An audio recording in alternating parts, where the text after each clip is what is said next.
If you don't pull items, who do you think should go for silver for Evanescence?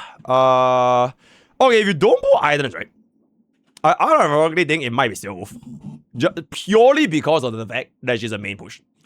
Okay, for everyone saying address Castorice, right? My first question is, do you guys own a Remembrance flagship?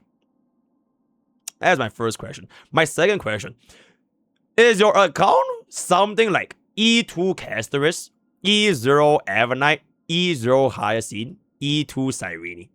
Or, okay, maybe E2 Castorice, E2 Avanite, E0 Hyacinth, and E0 Cyrene. That's my guess. All right, that's my guess. So the reason why I want to ask you guys that question is, have you guys actually tried E2 Hyacinth for yourself?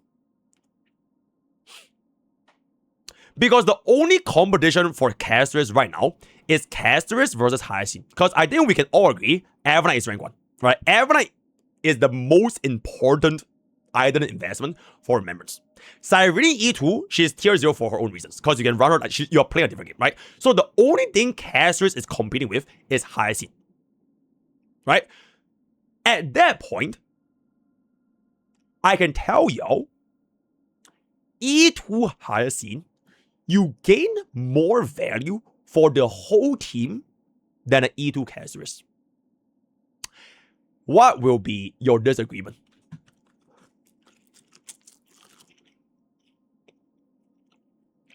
E2 Avanite is only important mid. Nope. Nope. If you're playing E2 Avanite, right, you are almost never running out from the enhanced stage ultimate. And on top of that, just because you don't play her as a main DPS, her sub DPS on E2 is like almost more than double, bro. So it is still considered a damage increase.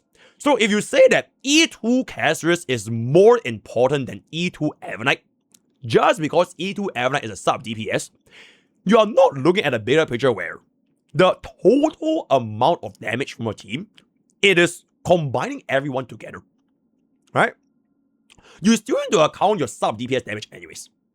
And E2 Avanite does deal significantly more damage compared to an upgrade on an E2 Castorice.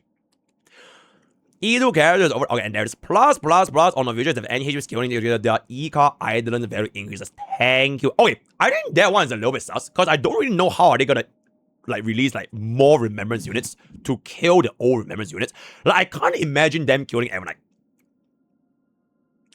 Like, can you imagine if they release more Remembrance next time? You keep Hyacinth for sustain. So you either kill Avanite or you kill Cyrene. And both of them sound equally terrifying to me if I was a Remembrance flagship, right? So I hope that never happens, because I'm assuming you're probably pulling for your Castorice, right? You're building a team around Castorice, because Castorice is the main DPS with a new butt to generate dragons, right? So like if either one of those two goes away, it's like, oh my god, bro. They will Cyrene will be fine if you cook E2, you can pro right now. But Avanite is like, bro, what are you gonna do? Right? So and that's what I do, right? And I want to do. Oh, you. So you kill Castorice.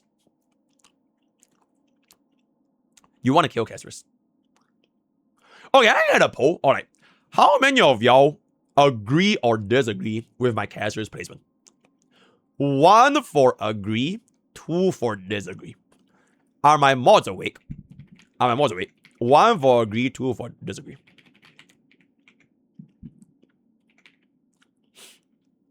Alright, let's see.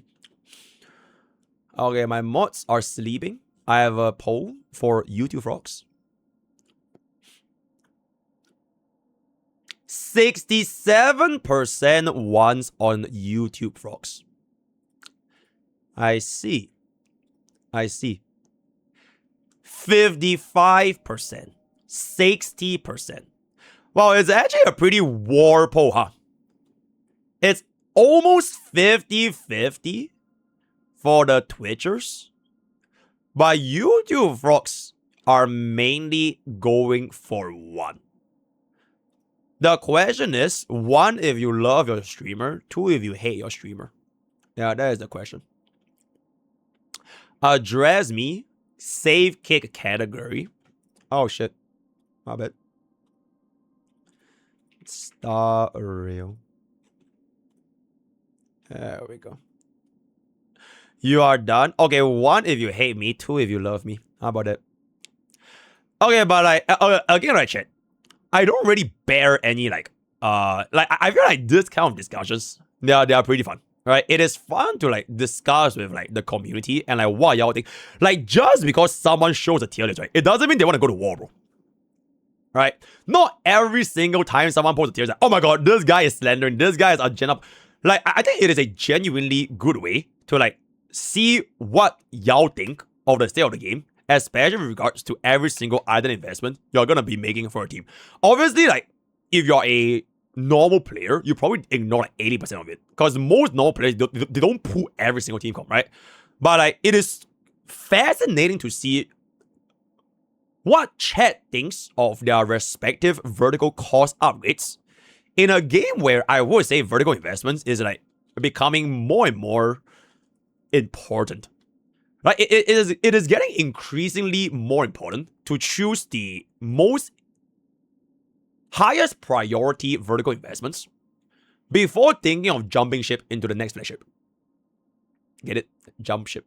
Like, because like if you do stick with that one team, like we have already seen the situation with Super Break, right? If you stuck with Super Break, all you did was one course with Dahlia, you got a Super Break team, right? If you're sticking with, okay, I'm not sure how Aircon is gonna be like, but like I'm pretty sure like one fine day that shit is gonna come up, right? Like one fine day. So like if you need to focus on the team that you want to invest in, instead of going for full E0s, which I'm assuming still a lot of casual players, they are like very sensitive to pulling items in the first place, I think it would bring about a perspective as to what has more value for their setup, essentially, right? So, yes. Also, bro, you know what would make Castorice E2 better? And I honestly don't even know why they designed it this way.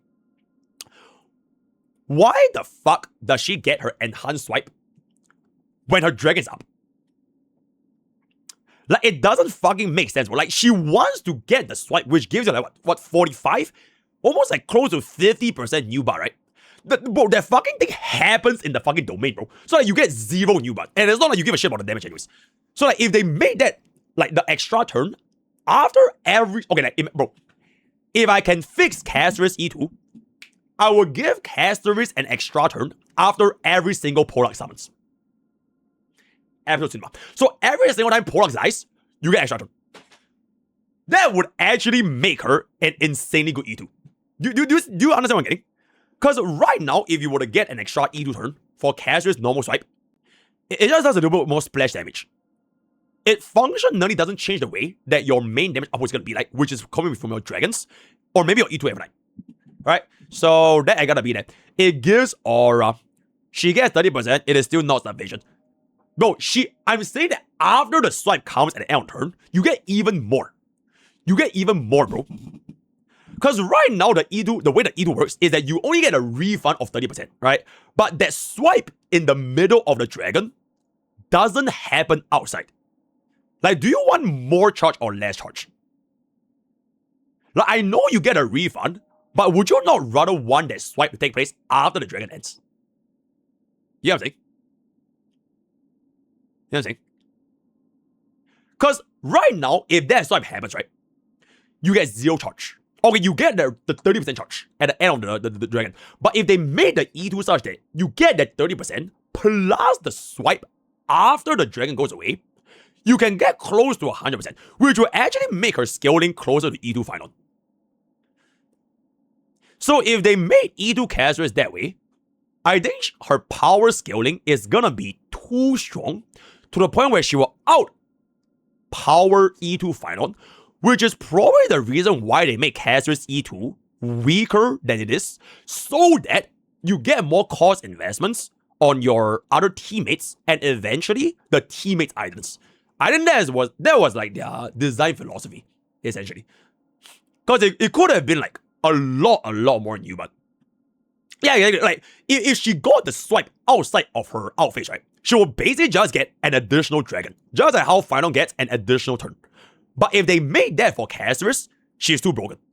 So functionally, they cannot make this Eidolon too strong, because if they made it too strong, then the game balance is fucked, right? And no one else will like think about other teams. So there's just because a unit island is in this tier, it doesn't mean that their team is bad.